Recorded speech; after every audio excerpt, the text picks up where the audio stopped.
Welcome to Not Your Ordinary Parts, a podcast where we talk about hard things associated with the human experience with the goal of increasing awareness, growth, and healing. You may hear information from professionally licensed therapists, life coaches, healers, doctors, etc.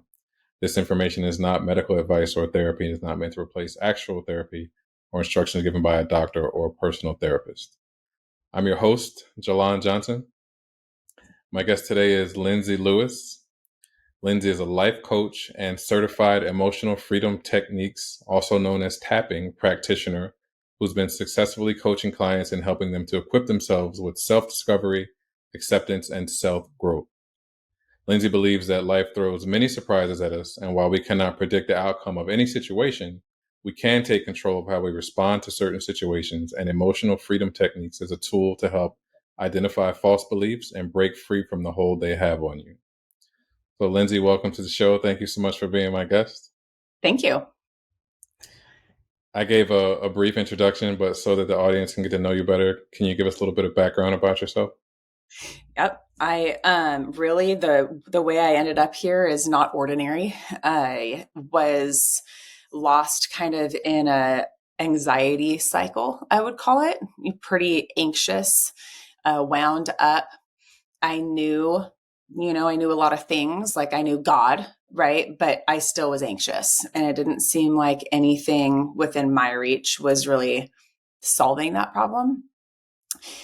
Therapy wasn't something that was like a high priority in my family. I didn't think therapy was good or bad. But I didn't really know it was an option to talk to somebody outside of myself or my family. So just, we don't reach for tools that we don't know are there. And I even ended up on medication for anxiety just because that was an option I did know about.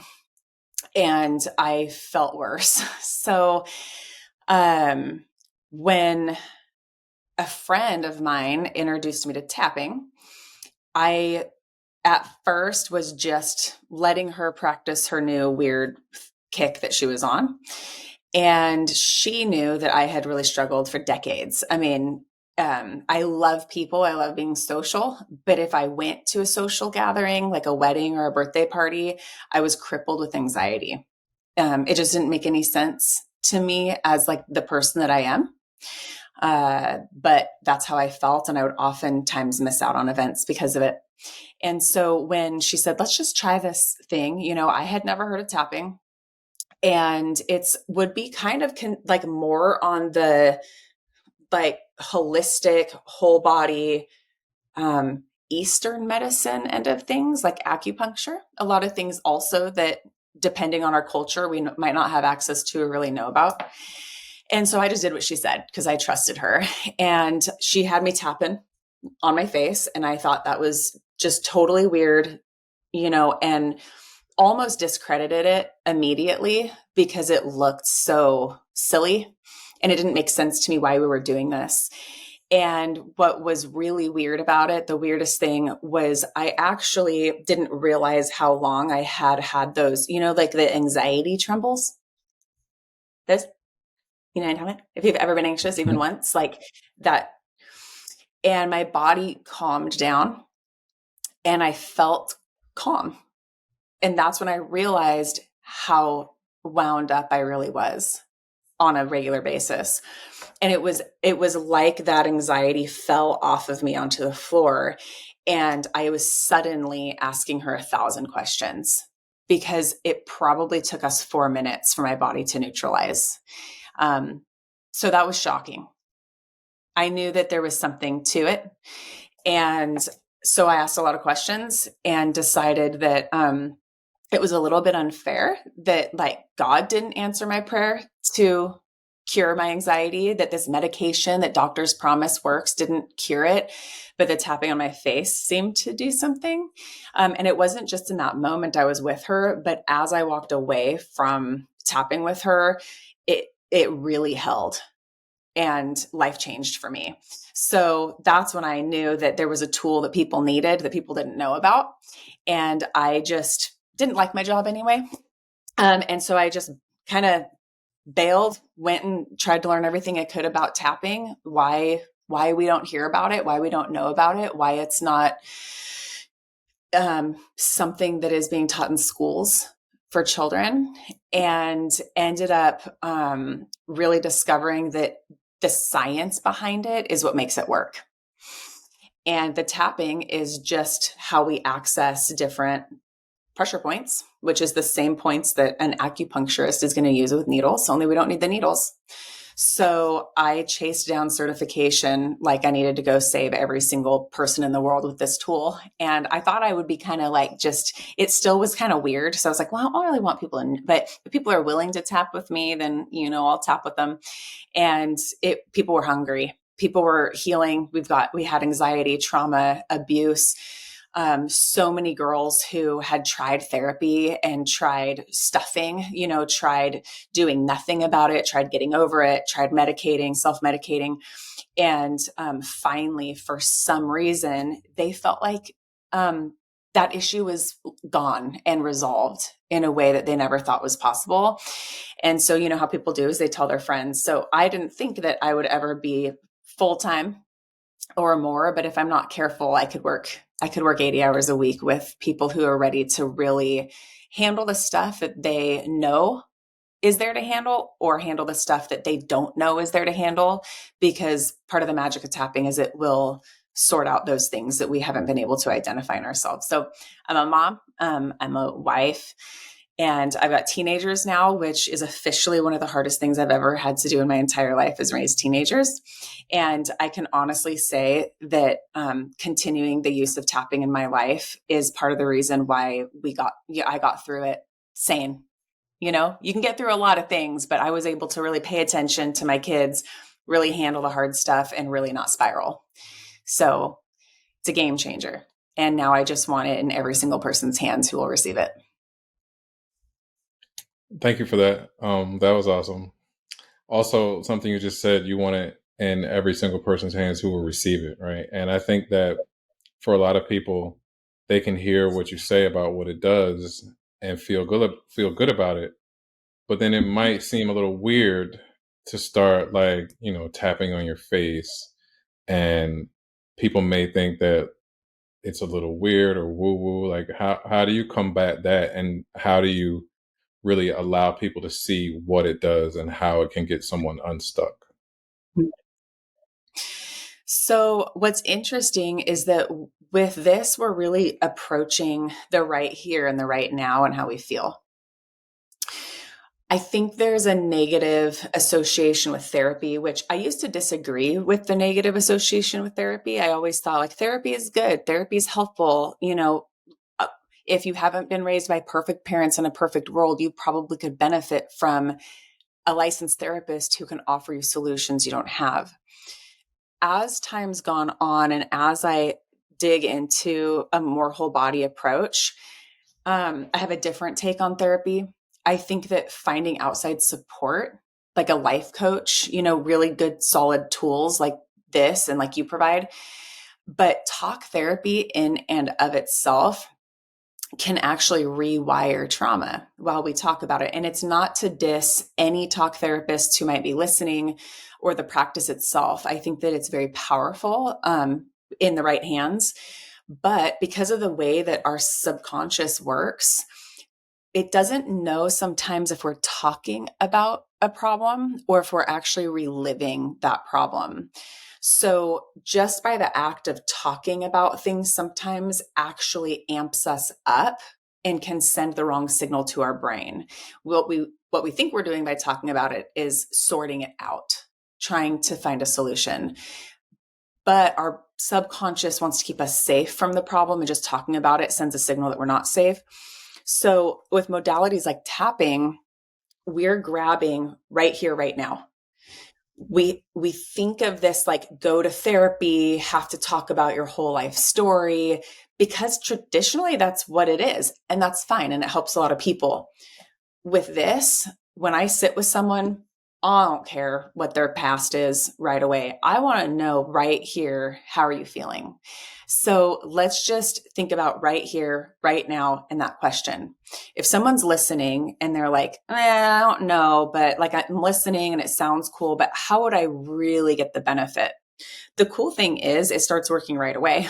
So if we were sitting together in a private session and you said, I think this is weird and I'm feeling really skeptical, if you were willing to tap through the points with me, I would actually have you start tapping through the points and just feel how that feels in your body, that this seems weird. That's it.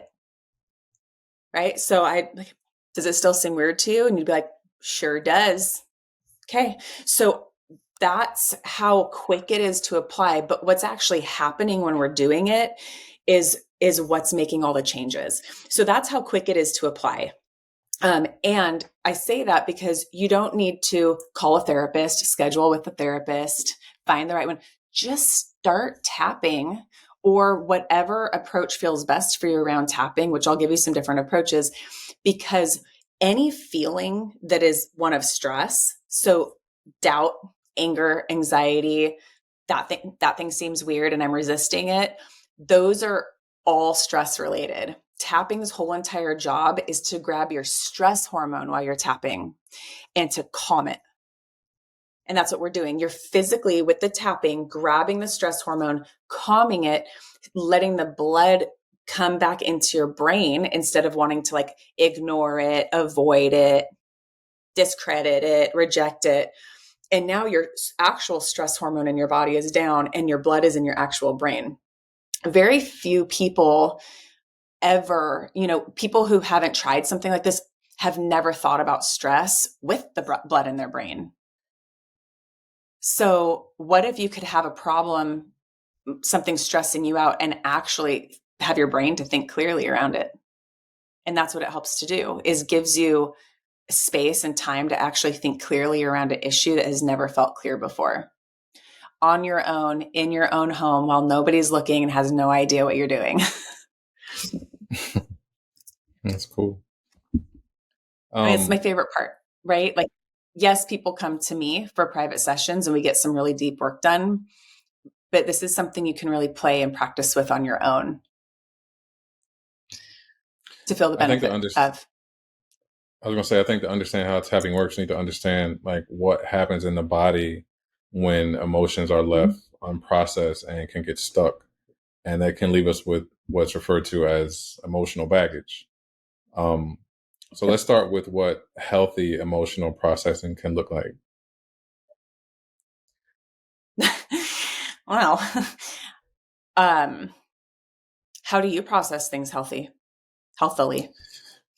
Well, I haven't always done it, but I'm getting to a point now where I'm able to understand that maybe I'm being triggered, or that a feeling or emotion is causing me to react a certain way. So instead of allowing the emotion or the feeling to have control, I kind of take a step back in the moment, understand what's happening, and then try and separate myself from what's going on. Yeah. So there's a very fine line for us in our brains when we think about reacting or responding. Think about, a person who gets really angry and is quick to anger. They get angry and then there's that big reaction. Something like tapping, because you have to start somewhere. You can even just start with your breath.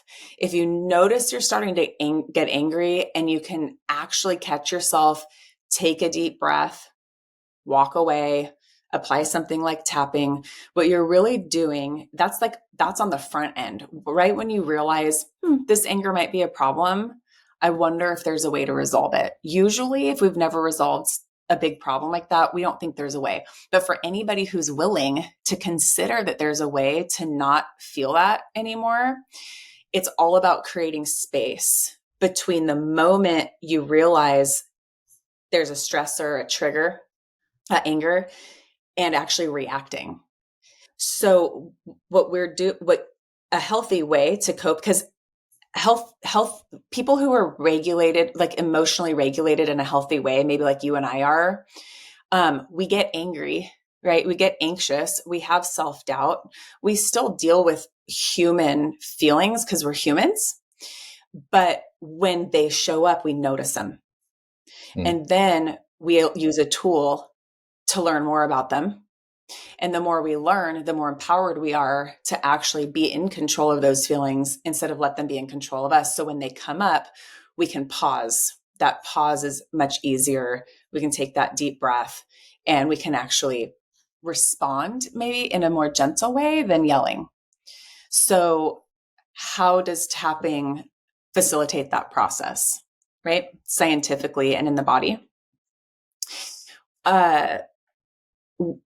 A trigger, I have a hard time with the word trigger because I think sometimes it's overused. But a trigger really is just kind of like a reminder in your body, something your subconscious has logged as like, that person doesn't like, you don't like that. We don't like that. So when something else looks, acts, or feels similar, we react. That's kind of a trigger. When people say, like, I feel triggered, right? Or you could say, I feel really reactive. What's actually happening is the good news is for people who don't know what their problem is, maybe don't think they have a problem, but are curious, the subconscious is running about 85% of the show. So that means that nobody's alone in how they feel. If you have feelings, it just means you're not a sociopath, which is good news. So we all have these feelings, and our subconscious's job isn't to regulate them. And that's the bummer. The subconscious wants to just keep us safe from dying. So let's use anger as an example, because we kind of already talked about it. And let's say, when you were just a little guy, you were playing, having fun on the playground, and some big mean bully came up to you and pushed you and knocked you down and said mean things to you. And it made you really angry. You were like, right? Like angry. If that event hadn't happened, you would have just continued on with who you are. But you were safe, right? Like we all have this period of life where we're going through life and we're safe. And then something big happened, something erupted, and something stopped your little system, and you felt anything. We'll say it was anger, but you could have felt anxious or sad or whatever. And in that moment, your subconscious wants to prevent that exact thing from ever happening again. And so it logs everything that it can see and hear and feel in that moment. And you move on with life. And then maybe mom says something one day, or dad says something, or a friend says something, and it's just out of the blue in your life. And instead of maybe just like calmly saying, hey, that upsets me, now you explode. And when we explode, we feel guilty afterwards. There's a whole letdown that comes like, man, why did I explode like that? Like it wasn't that big of a deal. And it's because your subconscious saw that new event as the old event that made you angry. It's just connecting the feeling in your body with an old event. And so over time, it collects all the information from every single scene in your life that made you angry, just to protect you from feeling that way again. But what's happening is your anger is actually kind of like a snowball. It's like rolling and it's getting bigger and bigger and bigger. Those are our big reactions. Once our reactions get so big, we don't know what to do with them. We don't know how to control them. They're controlling us. So tapping gives us a tool to create space for curiosity. That's it. We're not saying I have to get rid of that anger, or I'm bad for that anger, or something's wrong with me. We just have to be willing to be curious. So actual tapping, okay, we start on the side of our hand with the tapping. And it's always okay to tap or just press and hold. It's up to the person using the tool. There's times I press and hold. This is actually a pressure point, an acupuncture point that is connected to your whole system and connected to the fight or flight part of your brain. So when you're a big, angry, reactive person, or you could replace it with whatever, anxious, self-doubt, whatever. When you're in a situation that looks, acts, or feels like something old, whether you know it or not, your fight or flight's tripped. That's when we run, hide, freeze, drink, smoke, go have sex, whatever it is that we're like, I hate this feeling. It feels really bad. I have to escape it. And we cope with it. When we're tapping on the side of our hand with tapping, what we're doing is actually allowing something to take place that's called psychological reversal. And whether someone really wants to talk about the problem or not, or just feel the problem, it doesn't matter. It's not talk therapy. No one really has to talk to me about anything in our sessions. I just need to know that they are focusing in on a big feeling. And what we're doing is we're saying to our subconscious, hey, normally when someone talks to me that way, I get really angry and I react really big. But right now, none of those past events in my life are actually happening, subconscious. Okay. This is the first time a lot of people have ever actually spoken to their subconscious and told it like, shh, we don't know it's a thing. We don't even know our subconscious is in control. That's why we use this point. You'll always see people use this point with tapping to start, at least in a private session. So now what we're doing is we're saying, hey, I want to address this anger. I want to be curious. And my subconscious doesn't need to tell me to run or hide right now. I'm perfectly safe here to just sit with whatever this is. Then we continue through with the actual tapping points. They're on your face and your body. Okay, I'm showing them to you. You can tap them or you can just gently press and hold them. And there's also finger points, which is really cool if you want to get some stuff filed, but you're in public and you don't want people to watch you tapping on your face. You can use tapping points on your fingers. This is great for when you're at work at your desk. When we're tapping through the points, the most important part is just to feel the feeling that made you tap in the first place. And that's it. Nobody's talking to you about it. Nobody's saying, well, it's not good to get angry, right? You shouldn't lash out. This is not a place of judgment. This isn't a place where someone's giving you advice. This isn't even a place where you're trying to talk yourself out of something. You're actually feeling it. And a lot of the time you're just kind of talking to yourself about it. Man, it really makes me mad when my mom talks to me in that tone of voice, or it really pissed me off when my friend borrowed that thing and they promised they'd return it and they didn't. It really makes me mad and that's all you're doing. As long as you're tapping while you're addressing this big feeling, that's the work getting done. That's it. Because of the way it works. You're sending a signal. Every one of these points is connected to emotions. Every one of these points is connected to a system and an organ in your body that matters. Because if you look at Eastern medicine that has been ahead of the game for centuries, our emotions are stored in our organs and our systems.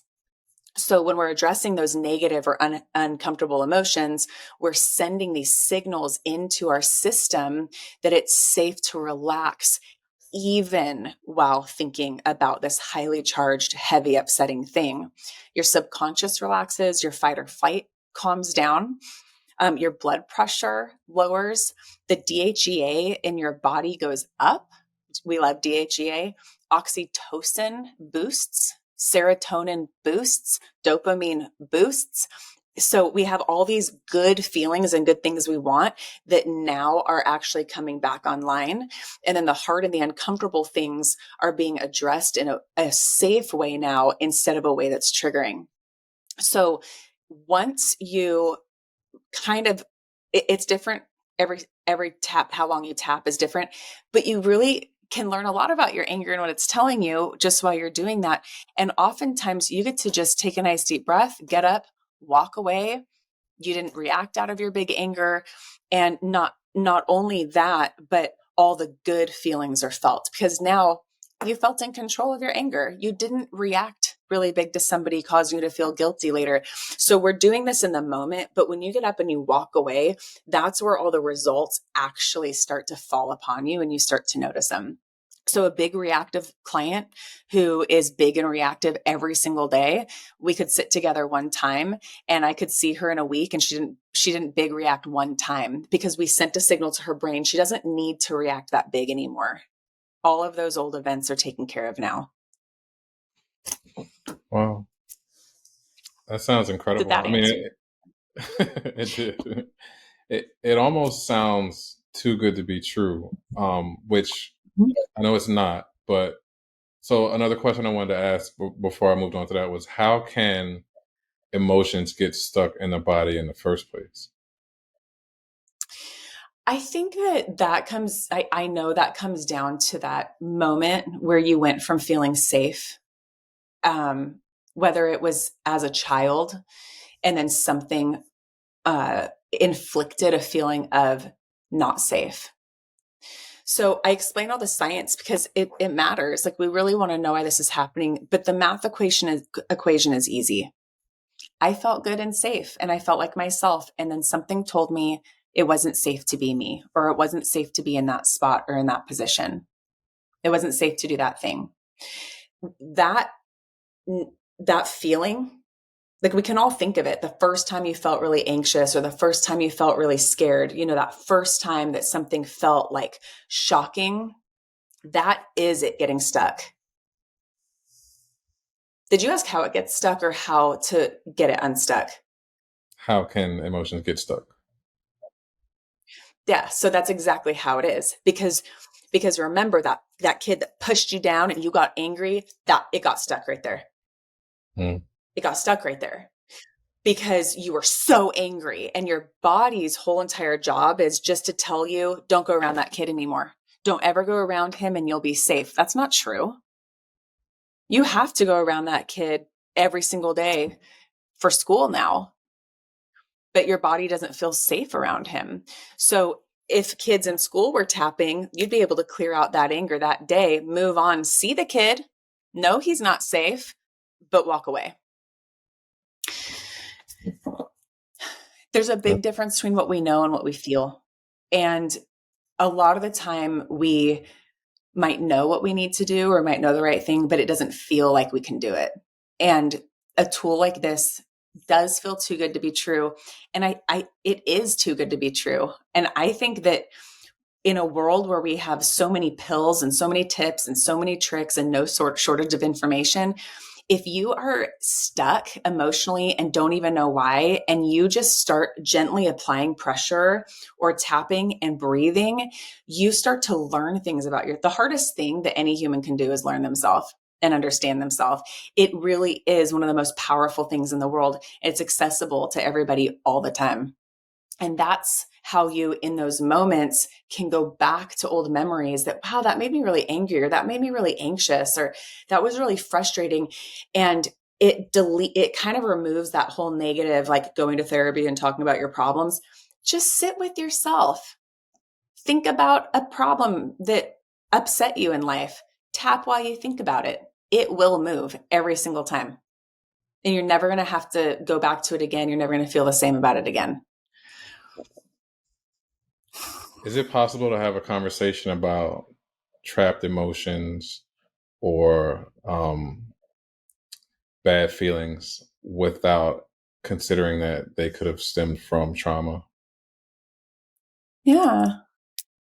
I think that I would say age 17 and under, anything that you experienced 17 and under that was disappointing could be really held up in your body. And it's different than what we think it might be. And I think that's why people are so scared to go back to their past or talk about it, is because, one, sometimes talking about it does make it feel like it's too big to handle. And two, because we don't really know what the problem is sometimes. So it's hard to search for something that your subconscious is actually protecting you from. And when we're sending that signal to your fight or flight to relax and putting you back in control and allowing the blood to flow into your brain, it's actually really fun. I always tell people I'm excited for you until you are excited for you, because it's like a discovery process of your whole life's puzzle, and you're finding all these pieces you didn't know were missing. And when you're in that state of mind, it's sometimes it's kind of like a meditative state. Your subconscious starts releasing this information. Oh, there was that one time you were angry, and there was that one time someone made you angry, and there was that other time. And the things that come up are usually not those big scary things that we think we don't want to go look at again. We don't want to admit are there. It's usually things that people will say like, oh, that doesn't make any sense, or like it wasn't really that big of a deal. It's actually really, it's small things to our adult brain that were really big things to our child brain. As a child, they were a big deal. As an adult, we're just looking back with hindsight being 2020, knowing how it worked out, full-blown gaslighting ourselves that it wasn't a problem. So when we get to go back and acknowledge those feelings, kind of imagining the age that we really were, we can really unhook them.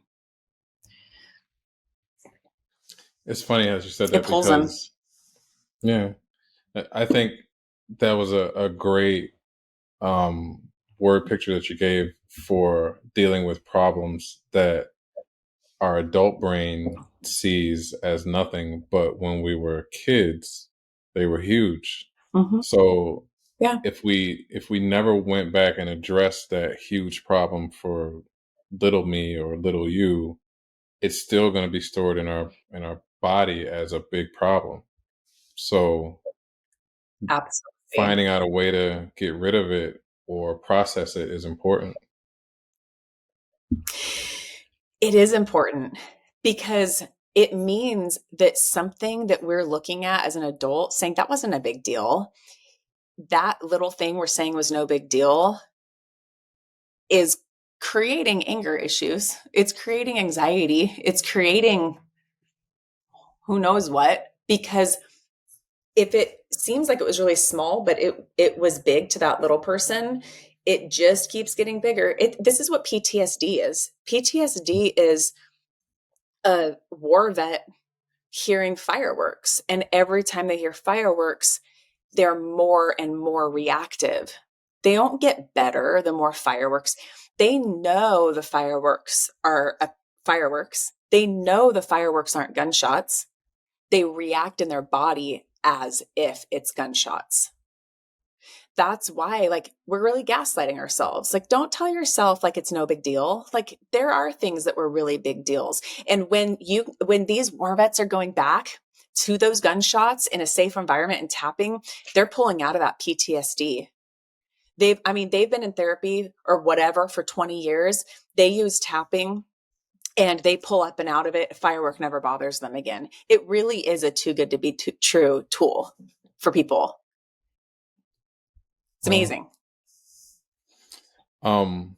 Where do we feel different emotions in the body, and how are emotions and the nervous system connected? So that's a really good question. Every body is different. So everybody is different. Everybody's experience is different, but every body is different too. I sit with a lot of people, and I would say that when you feel like, think about when you feel sad, right? Like you can almost like feel like if you really check in with being sad, there's this like, like a deflated, and some people really do feel it kind of like in their heart area.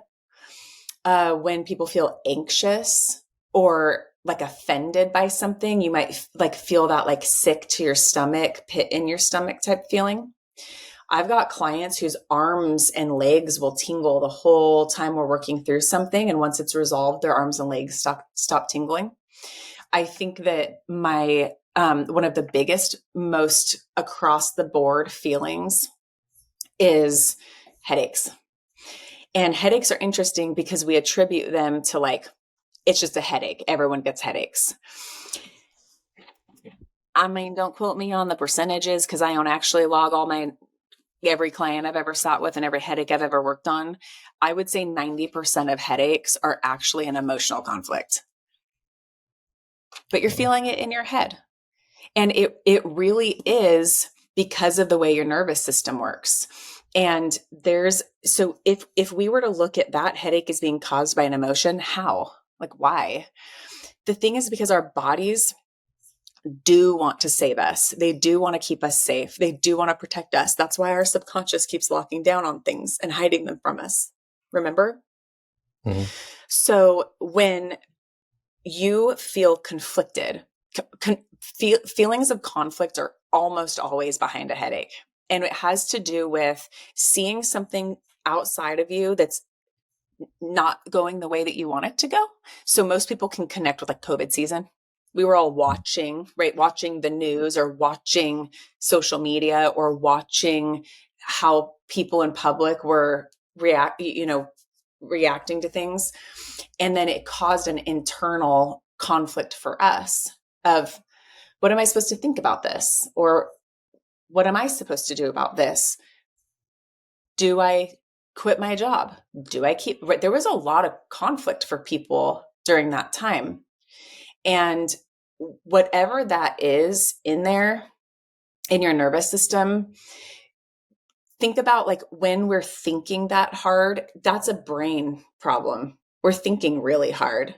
And so people who believe in the chakra system, I mean, the chakra system is proven it by science now, but it's oftentimes in like yoga or like Reiki, like woo woo type, energy medicine, which is great because it's a real system that God gave us. And when we're tapping, we are accessing that system.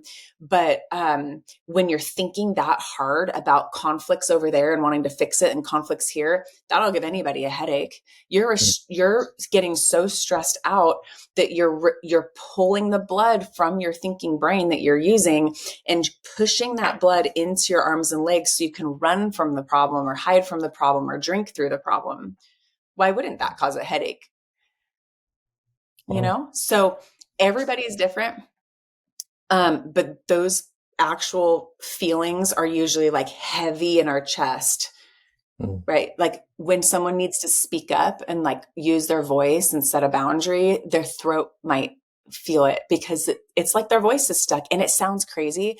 And I thought it was crazy 8 years ago. And now I see it every day. It's not crazy. It's how our bodies were built. And the cool thing is we start to feel that feeling and we think it's bad and we want to stop feeling it.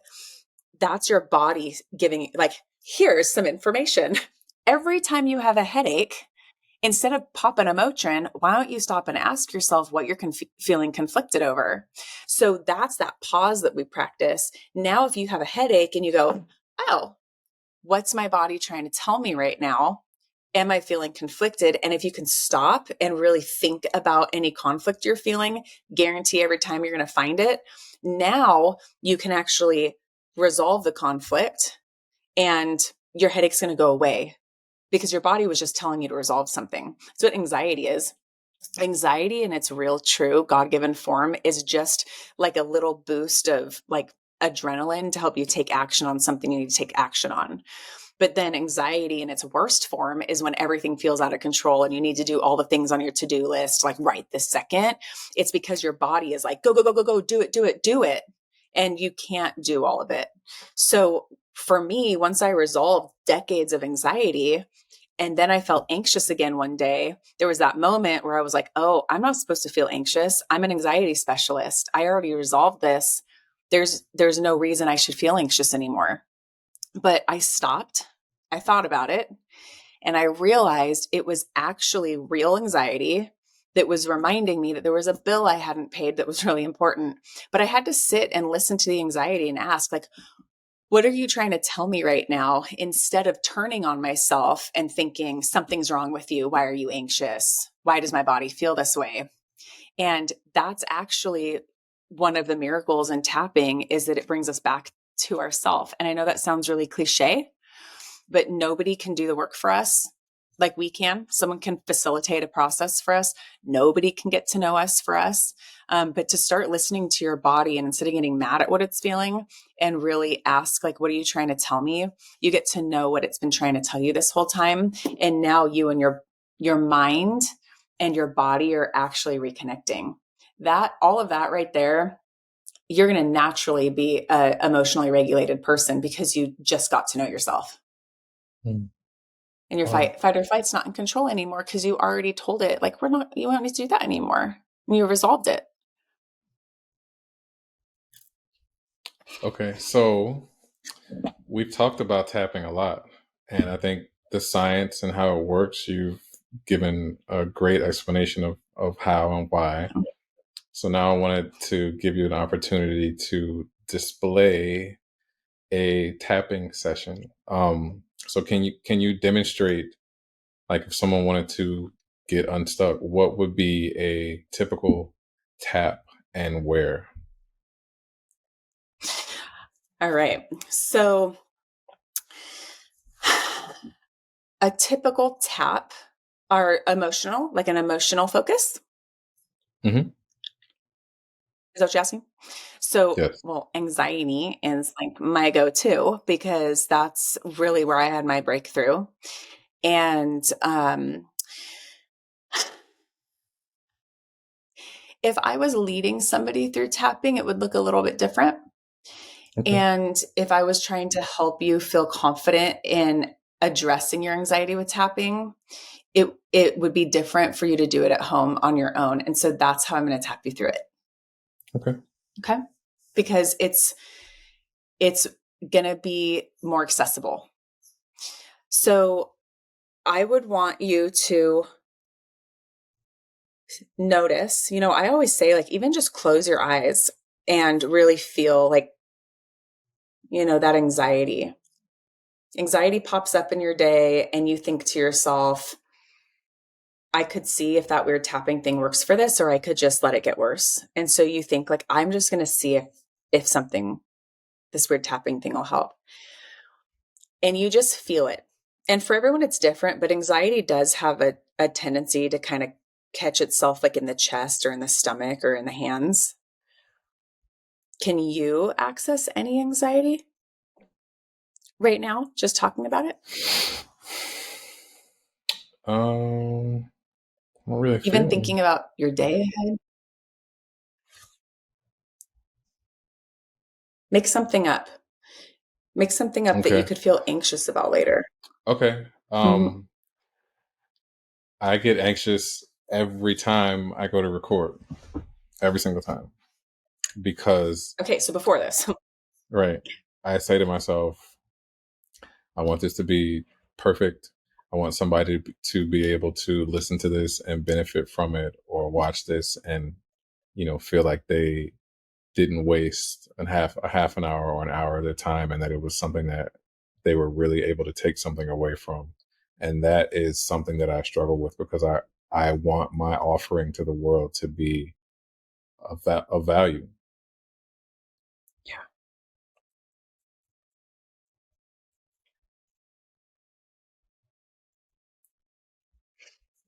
So your words and your feelings are all you ever need. And a lot of people get tripped up with not knowing what words to use because they've seen tapping videos or they've watched me tap and they're like, well, you were talking. I didn't know what words to use. We're only ever using your feelings. So I would have you just start tapping on this point. And this is are you going to tap with me? Sure. Okay. So start tapping on this point because this is, if you just imagine you're by yourself at home and you're about to record, outside your eye, this is another point. And you're thinking, I wonder if that tapping thing would help me feel less anxious about this. And under your eye is another point. And you actually just talk to yourself. You're just thinking. That's it. And here's your thoughts. I'm using words to communicate with you, but these are probably your thoughts. And so this is how you would be just tapping through your points and feeling the anxiety. Okay. I have to record this I get to record another episode. I'm so excited about the guest I have, but I'm really anxious. I get anxious every single time I go to record. Okay. And your breath is actually really important. Water is also important to tapping because we are energy. I really care about this podcast. I really care about every single person that might listen to it. I care so much about getting amazing tools into people's hands so that they can break free and thrive and really know themselves and feel safe in this world like I do now. But then there's this part of me that is nervous, that someone will feel like it was a waste of their time. And when I think about putting all this time and effort into recording, and I imagine somebody feeling like it was a waste, I can feel it, right here in my body, wherever you feel it. Where do you usually feel it? My chest. And yeah, so I can feel it in here in my chest. And so what you're doing is you're just feeling this anxiety in my chest, and you tap under your arm. And I think it's really okay to even say, like, I'm safe right here. Like, I'm safe to feel this anxiety. This anxiety is my body's way of talking to me. Or Lindsay said, this anxiety is my body's way of talking to me, but I kind of just feel like my body is out of control. And feeling this anxiety in my stomach, it just feels really out of control right now. And I'm just nervous to record. There. And that's going to be the very best thing anybody can ever do, is catch that feeling. Oh, here I am anxious again. Do I have a couple minutes? I can just tap and breathe and see what happens. If you're not ready to tap, if someone's not ready to tap, just pressing and holding this one point under your eye is going to be very powerful. So feeling the anxiety in my chest, just thinking about recording, is something that you can always do to practice tapping. Did that make sense? Did. Yeah. And what will happen if you try it while you're anxious is your stress hormone, it's called cortisol, it is actually dropping physically in your body. And the blood really is coming to your brain. And the cool thing is the results with tapping aren't just softening the anxiety. You don't want to get through life just with no anxiety. Like, you want to get through life being excited about your podcast, being excited about recording, feeling confident in it.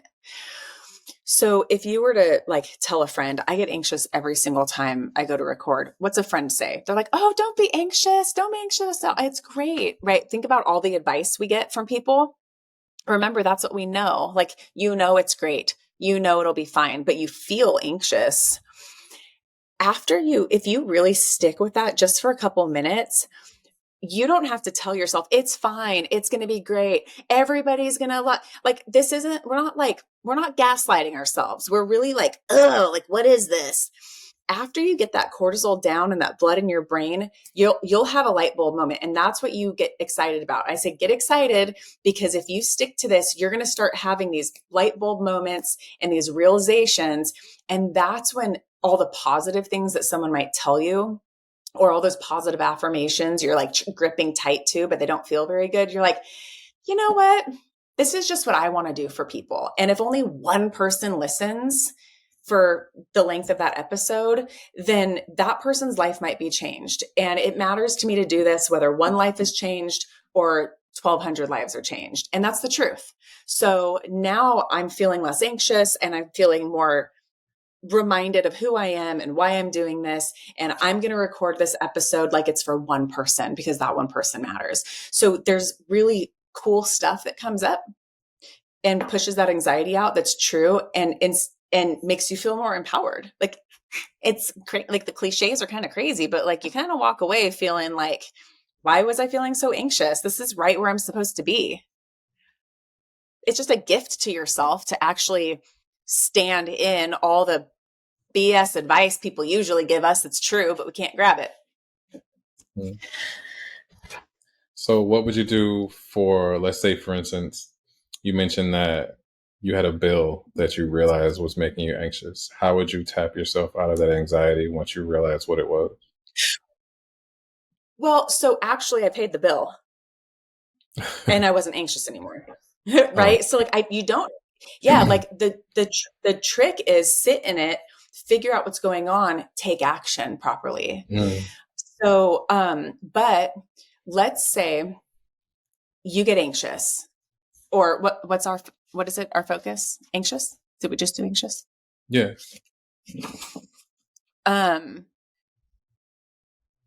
Give me a different topic.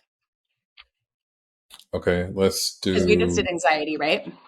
Okay, let's say someone has a loved one that they just lost, and they're Okay. grieving? Okay. Grief is so messy that we already have a hard time understanding what we're feeling and what to do with it. And grief is one of the hardest things. And it's because sometimes it shows up as sadness, anxiety, anger, frustration, eat, drink. And I think that grieving is something that just needs time and to really honor that. Grief to me feels a lot like pressing that point again and just acknowledging that loss, right?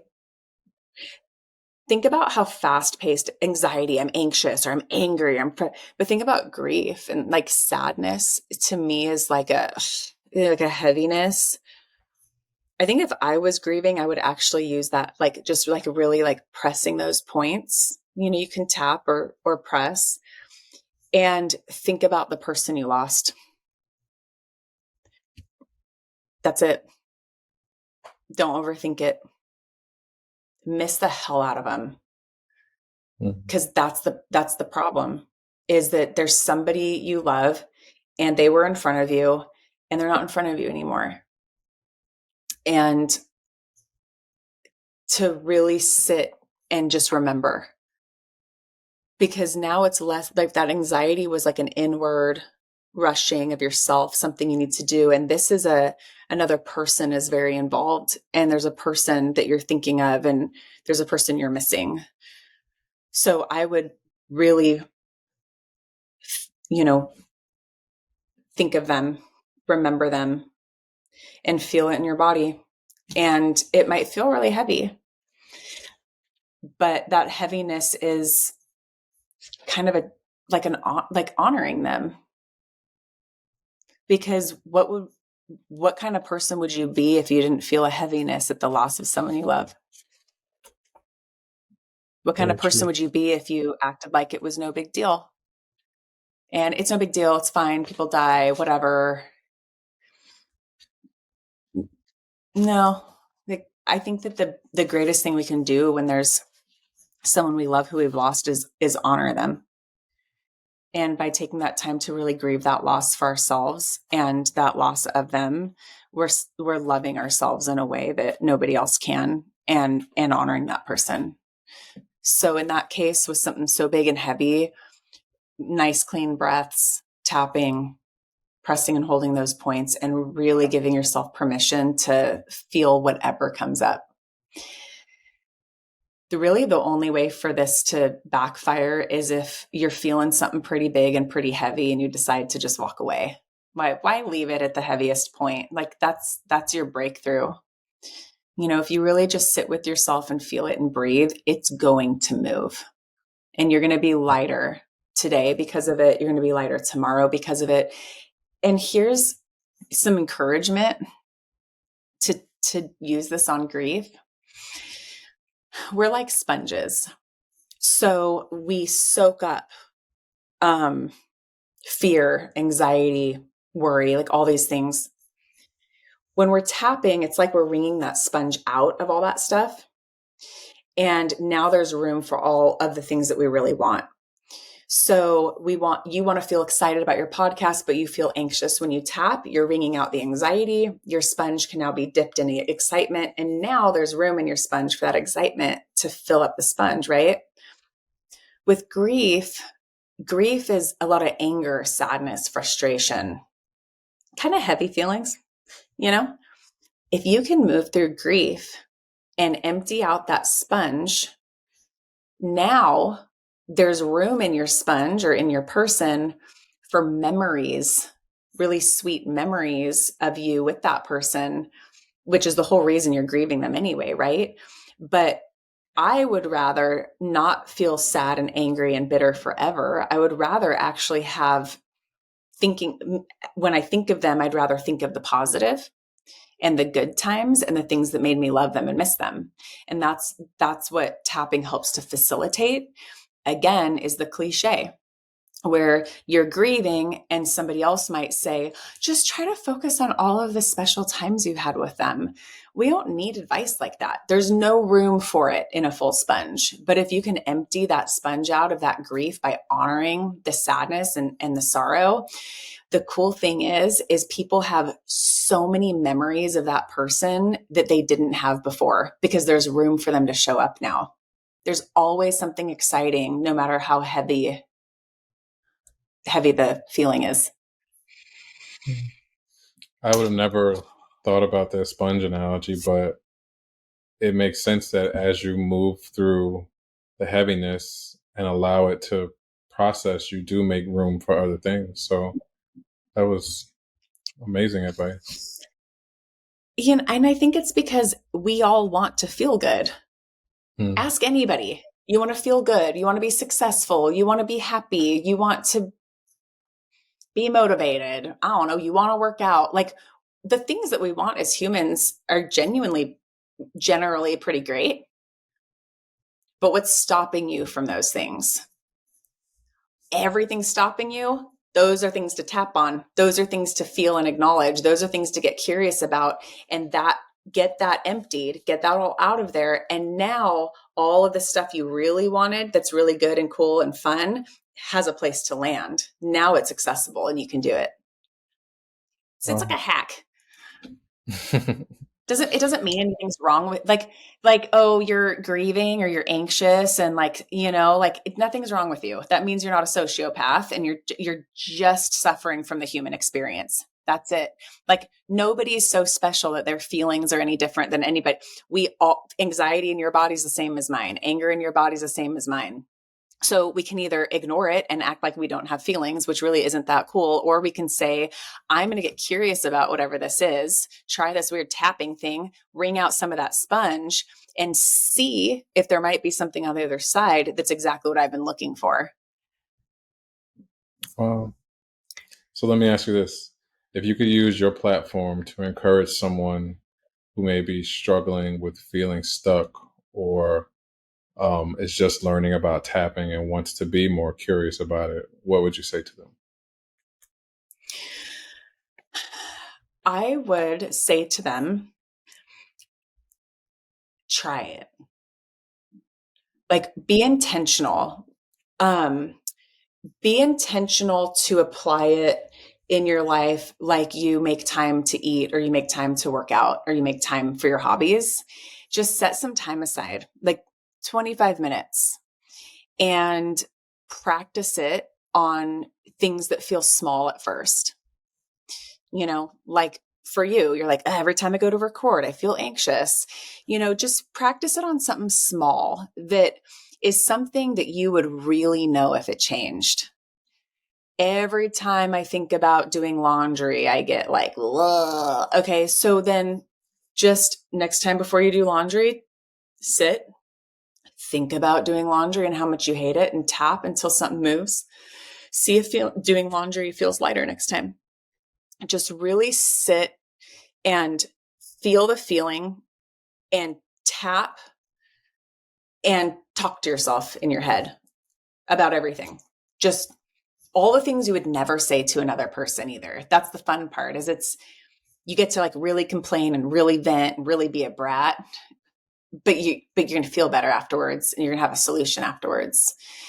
There's no shortage of resources out there, of tapping videos. Lots of tapping videos to tap along with on YouTube. So if somebody feels more comfortable like pushing play and tapping along, tons of videos out there. And such I didn't feel like there was a need for them, but I'm learning a lot of my clients want to tap along with me and my voice. So that's something I've been working on is getting some courses going so that people who are curious, but maybe want to keep their work a little private to themselves can just click play and tap along and breathe to a certain topic. There's no shortage of information out there, but the best you can do is feel a feeling, tap through it, breathe, and then be curious what changes around that exact thing. Gotcha. All right, Lindsay. Well, thank you so much for this. Your advice has been stellar. We even got a a tapping session so that somebody can see what to do if they don't know. If someone Yep. wanted to find you online or on social media, where can they find you at?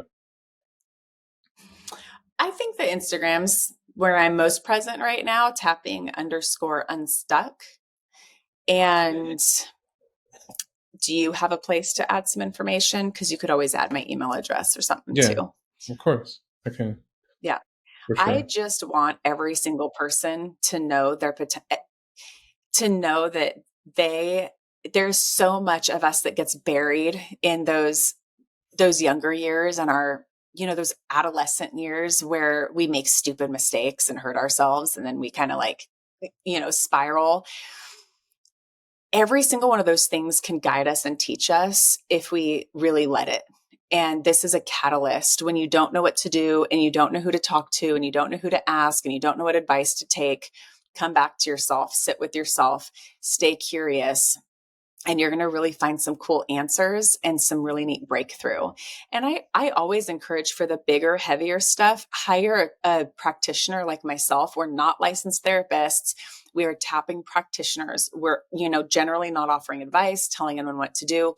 We're just kind of like guiding you with what you're focusing on and how you're tapping, to really make sure that we are staying on track and digging deeper. So really, for the big work, consider reaching out to somebody at some point. But in the meantime, the day-to-day stuff, for sure, it can make some huge, huge headway on. And I would be excited to know that we linked arms and your podcast is for somebody.